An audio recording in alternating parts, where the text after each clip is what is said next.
Hey, this is Craig Duswalt with Rock Your Life TV, and I'm here with my extremely special guest, a surprise show up. We love him, you know him, Mr. Jorge de la Morshower.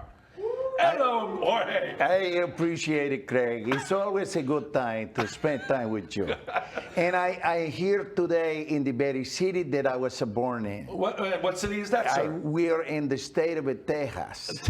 And the city of Dallas, and I was born in 1959. That's in 1959. Wow. And I was a little boy, and they kidnapped me with a group of Wolverines. Ooh. And they take me to Mexico, where I was raised in the town of Thomas Unchali. And my daddy was a cheese straightener. He was. He made cheese, and every one of them, they are very straight. But he made the cheese, but he didn't make the cash. He didn't. Oh, so he gave it away for free? He did. And I say, I'm out of here. I'm going back to the United States where I can be an Oscar Mayer winner.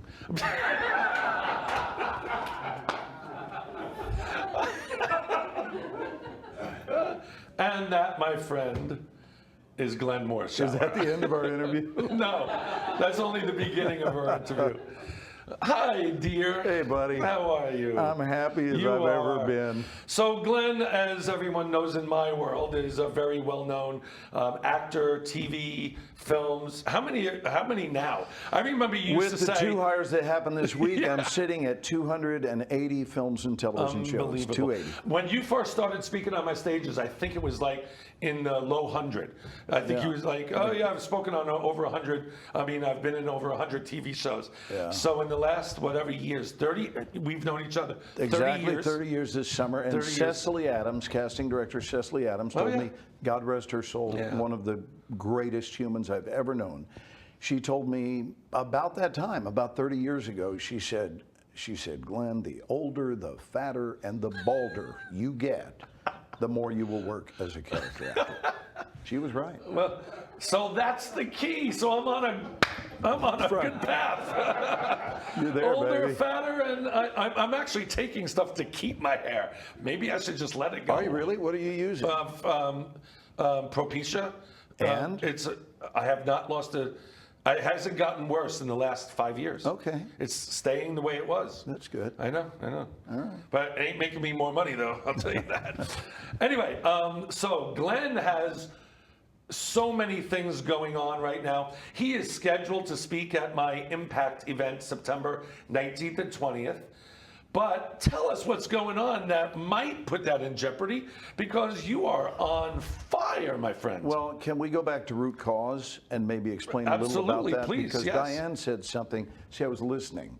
Yes. I was listening to all of the interviews. Yeah. And your interview was spectacular, and specifically something you said about imperfect action is better than perfect inaction. And it really rung true for me, because I thought, yes, that's true. So there's a yes and the yes and to that is that the idea of taking action is the thing that matters, because even if it's imperfect, you're already in action while someone else is growing moss on their butt cheeks. So being in action, action begets action. I don't feel like I'm bestowing that upon people that don't already know, but I want to say, think about it, and think about it a lot. That when you just take action on something, what happens is your life agrees with that vibration and says, oh, we're taking action here. This is a good thing. And all of a sudden, a wheelbarrow of what is next shows up. And so I just thought you were spot on with that today. Just a beautiful thing. So what's going on specifically is I've invented a fictional German town, Craig, and that town, you may have heard me reference it in some of my talks, but the town is the town of Guten Pissed. And I believe that we all have to get Guten Pissed about whatever's not working in our lives in order to do something about it. That's what drives action. That's the profitable side and the actual helpful side of what could be poisonous, which would be anger. Anger, if left alone, can cause real problems, but anger, when turned into a motivating factor, can be huge. So I'm used to being busy. That's my norm. I'm used to being active. We all took a little break during COVID, and then the industry was severely injured, the motion picture industry, by it. Then we went on strike, and the strike itself lasted almost a year. But meanwhile, life goes on. You know, there's a saying in metaphysics that we are not what we do. For if we are what we do, then when we don't, we're not. I'll say it again. Wow. We are not what we do. For if we are what we do, then when we don't, we're not. So who am I? I'm not an actor. Acting is what I do. It's not who I am. So if my identity is wrapped up with being an actor, then I can only be happy when and if I'm acting, which is certainly not the case with me. And I spend far more time not acting than acting, just as you spend far more time not speaking than speaking. You spend far more time not on television than on television, and so forth. So I don't want my contentment, my joy, my celebration to be on a roller coaster that is determined by someone else's decisions. I don't live my life that way. I live my life and open my eyes, and I'm not being boastful when I say it. I'm being truthful. I wake up happy. I'm honored to be here. I don't want to be anyone else. I don't want to be anywhere else. I don't wish things were different than what they are. In Buddhism, they talk about, and I'm not a proud Buddhist, I'm just referencing that there's something I learned from Buddhism and from Judaism and Christianity and everywhere. But within Buddhism, they say that the biggest cause of problems is resistance to that which is. Hello, right? Resistance to that which is. And when we feel things coming in our lives, our job is to deal, to feel and to deal. And I just decided that I was ready for things to look differently than they were looking. So all of a sudden, I mean, my thoughts were aligned with that, and I got a little ping on my cell phone, and it was a message. I don't mean just now. I got a ping about 5 weeks ago, and it was my answer to prayer, focused thought. I don't do gimme, gimme, gimme prayers. By the way, my prayers are thank you. That's it. Thank you. Thank you, thank you, and thank you, and thank you, and thank you, and thank you. Instead of, I'm not enough, I come from lack, but if you would give me, if you would just give me, life would be so much better. There's no truth to that. And it leaves us caught in lack and wanting. So in my morning thank yous, I got out of bed, went to take a shower, came out, and there was a ping on my phone, a text from a woman who spent the last 5 years representing me. Her name is Lindsay Whitaker, and Lindsay said, I'm sure you've heard by now, but I have left, I won't name the agency, but I have left our agency. I'm sure you know. Well, I didn't know, did not know that. And by the way, I'm now the senior vice president of so-and-so. Bing, there's my answer. My response to that text was, do you have time for a phone call? And she said, of course. How are you an hour from now? Great. So we spoke and immediately decided to continue our relationship, but under much better circumstances, much better. And it immediately created a domino effect, to your point of action, right? Just taking action. And our lives are filled with signs that show up, and those signs are inviting us to take action, not to veto them. And people veto their decisions based on them being inconvenient or them being nonlinear. So it's not clear enough. I don't fully understand this. Well, nobody asked you to understand it. Just go. Your gut is telling you to go. And sadly, most of us were raised to devalue the wisdom, the infinite wisdom of the gut. So what has happened then in the last 5 weeks since that ping? So I've gotten 4 out of the 5 jobs that I've been up for. Amazing. Well, here's the funny one, is the one I didn't get. They wanted me to play Howard Cosell. Now, right about now, you probably look and think, Glenn, you look about as much like Howard Cosell as you do Muhammad Ali. But although they and made I'm you not look gonna like do a good Andrew Jackson. They did. Andrew Johnson, but president that took over when Lincoln was killed. But what happened was, and I'm not going to do it right now for you, but I do a very good Cosell, and I've done it my whole life. In that interview, which was online, I wore a hairpiece. Nice. I've never done that in my life. I did it because my feeling is there's nothing I can do that will have you think that I'm Howard Cosell. But what I can do is I can get rid of Glenn. I can get rid of him, and that was my strategy. Let's remove Glenn, because if you look at this space as it is, I know that you're not going to think Howard Cosell.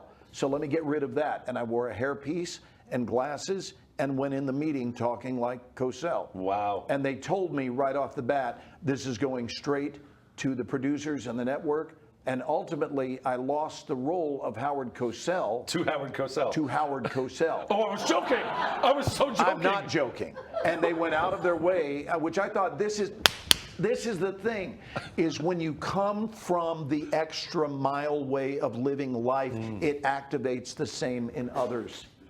It just does. You can always tell what frequency you're vibing at, yes, based on what is showing up in your life. That's your mirror, right? So how many of you have heard the saying, we don't get what we want, we get who we are? Yes, yeah. We get who we are. So your who you are-ness, we'll coin a phrase here, is constantly showing up everywhere, every day, all day. So they went out of their way, which they didn't have to do, beyond the call of duty. They wrote, and I'm sure you have other questions, but I'm just answering. I like this. Yeah, no, this is good. Answering. There's no other questions. Your question in a traditional Morshower style. Yeah. But what they did is they took time. They took time to write an email. I'm very touched at age 66 when people take time. Yes. When they just stop and they say, this is important. We need to do this. And what they took time to do was write an email that said, this was the strongest candidate we saw, and unfortunately, we don't have a job for you because the network has opted to go with actual footage from Howard Cosell, which, if I were them, is exactly what I would do. It's exactly. So how are you going to feel bad when you lose your shot at playing Howard Cosell to Howard? And I got it. And so what did they do? A week later, those same people circled back to me for a completely different series. This is all evidence of establishing a relationship capital. There we go. Strong relationship capital. Right, exactly. And this whole idea, you guys were talking about winning. I think winning is largely unimportant, and I'm going to tell you why. Except if the Chiefs. Well, I mean, a certain amount of winning, we all enjoy winning, but here's the deal. The assumption, if we always have to win, the assumption is that we are the only ones that matter. Yeah. So don't others deserve to win as well? I mean, really and truly, don't they deserve to win? Yeah. My heart tells me absolutely they deserve to win. So if I'm doing all of the winning, then what space is there in the world for them to do any winning themselves? So I don't mind taking my turn at winning. And then when I have a loss, my job is to learn from the loss. But I don't mind losing at all. I just think winning is highly overrated. As long as you tried your best and did your best, right? What else is there other than bringing the heat and let the chips fall where they may? And I believe everything happens for a reason. That's my whole life is, look, I was really depressed when I didn't get a job a long time ago, and I was promised a job at an artistic director at a theater. I thought, oh my God, my life is over, and it ended up being the best thing because I became a speaker, and I make way more money now than I would have made at that job. I mean, to your point, Craig, in my seminars, I talk about exactly what you're saying, and I call it being married to an outcome. So you're fixated, and I'm sure I could survey the room, but you're fixated to a thing going a particular way, and you're going, come on, and you're doing everything. You're crossing your fingers, you're praying, you're carrying your rabbit's foot. In some alternate universe, I'm convinced there's a planet full of rabbits that carry human feet. For real. But you're doing everything you can. You're wearing your lucky undershorts. You're putting bologna in your underwear. Between your butt cheeks. Right. You're doing whatever you think you need to do. And what you fail to grasp is that your life is working out. Yes. Right now. Yes. Not down the road. So you're getting it or not getting it, that development occurring or not occurring.